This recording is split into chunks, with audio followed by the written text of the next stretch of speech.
प्रातस्मरण कराग्रे वसति लक्ष्मी करमध्ये सरस्वती करमूलेद गोविन्द प्रभाते करदर्शनं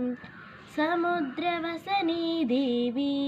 पर्वतस्तनमण्डले विष्णुपत्नी नमस्तुभ्यं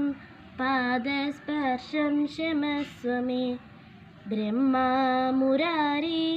त्रिपुरान्धकारी भानुशशि भूमिसुतो बुधश्च गुरु च शुक्रा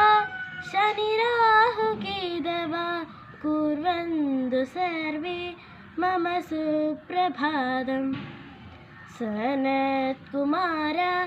सनकासनन्दन सनातनोऽप्यासुरपिङ्गलौ च सप्तस्वर सप्तरसातलानि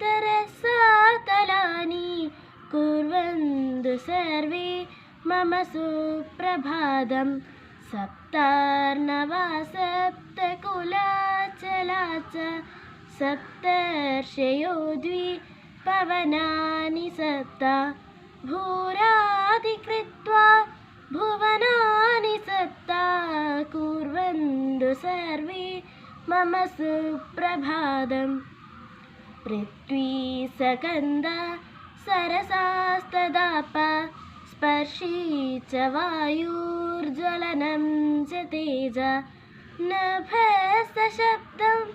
महदासहैव कुर्वन्तु सर्वे मम सुप्रभातम् प्रातस्मरणमेतद्यो विधिद्वादरदत्पठेत् स सम्यक् धर्मनिष्ठः स्यात् संस्मृता खण्डभारता।